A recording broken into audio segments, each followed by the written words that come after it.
Why, hello there, old chap. Do you ever get tired of the same old boring questions like who did what and what went where? Well, I have a spendicular news flash for you, kiddo. You need to be doing more inferencing, you hear? Inferencing. I have a veritable I'm here to sell you a veritable fortune in the inferencing market, but you have to act now because with a deal this flowery fresh, it will be spoiled and gone before you can buy stamps from the post office to petition to the mayor for an ordinance allowing homes to have sinks installed. Should have workshopped that. Hello everybody, we're going to be learning about inferencing. To remind you, inferencing is when you make complex predictions and question a text and draw conclusions from the text based on evidence that you see.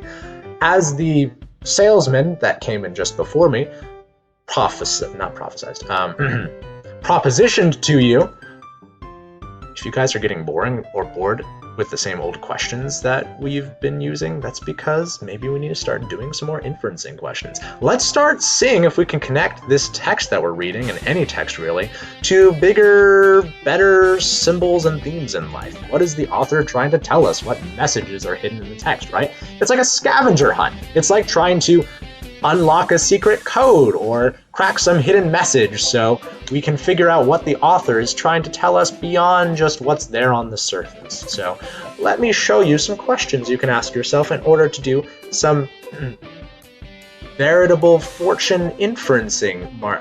The bit's dead. Sorry. We're going to inference today.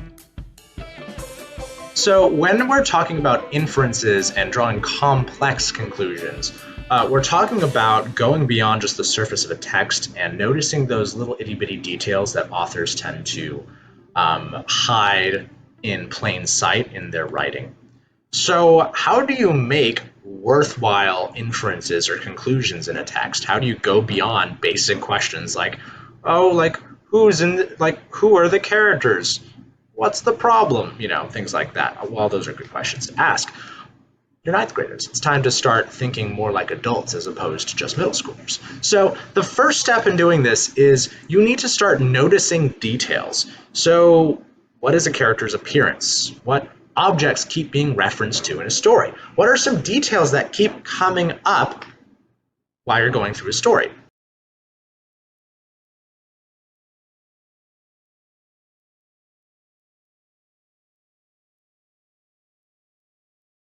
The second step, once you identify what some of those details are, you need to ask yourself, how is this detail important to the story, to the characters, and to the plot? So, for example, if the boys are getting dirtier on the island, this is a detail that I noticed, I could say, well, the boys came into the jungle clean from the plane, but they're starting to get dirtier over time, especially boys like Jack, since he is a hunter, as we saw in the last chapter.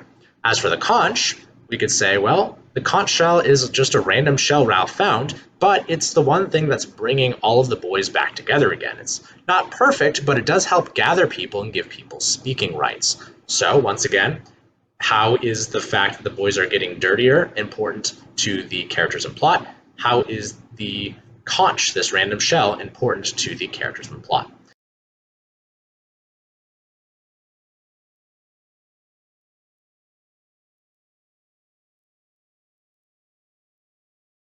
Then we get into the even higher level thinking questions. You need to make a prediction next about whatever detail it is that you're taking a look at.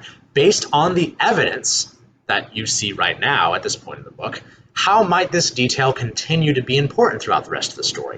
For the boys becoming dirtier, I might say the boys will probably continue to grow dirtier and more primitive in their appearance since they don't have access to showers, combs, or hygienic items, things like that. As for the conch, my current prediction is the conch shell will probably continue to be a social tool for the boys since up until this moment, the boys have respected its authority.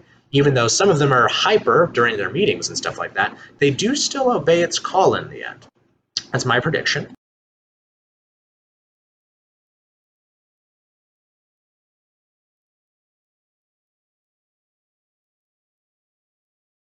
So, finally, the last step after you've made that prediction based on the point that you're at in the text, you need to identify a theme that's being communicated through and based on your analysis of that detail that you're looking at. For the boys being dirty, A theme I realized through that is when people are separated from modern society, they tend to become more primitive. For the conch shell, what I said with that is even small, fragile things can be powerful tools and symbols for order and reason.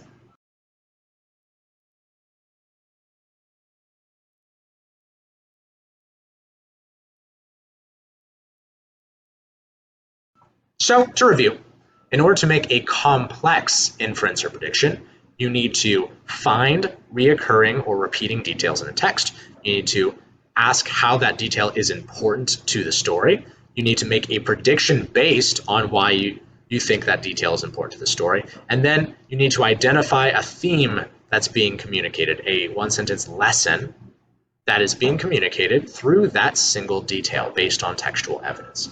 To practice this on page 52 of my book, this is in chapter 3. I know my book is different from your PDF book, which is different from the online audiobook, so it's all over the place. But this is when Jack was hunting that pig and he lost it in the second attempt to hunt.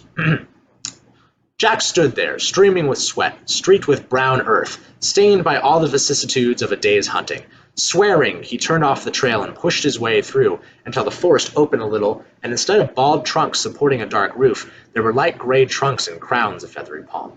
Beyond there was a glitter of sea, and he could hear voices. Ralph was standing by a contraption of palm trunks and leaves, a rude shelter that faced the lagoon and seemed very near to falling down. He did not notice when Jack spoke. Anyway, so Jack failed in his hunting attempt, right? He stood there looking after the pig. He was streaming in sweat. He was streaked with brown earth. Once again, it shows that he's like gotten dirty from this hunting and he's swearing, right? So the fact that he's gotten dirty once again from this failed attempt at hunting shows that he's trying to make it in this island, but this island, it's a struggle. It's a struggle learning how to survive on this island since he lost his hunt.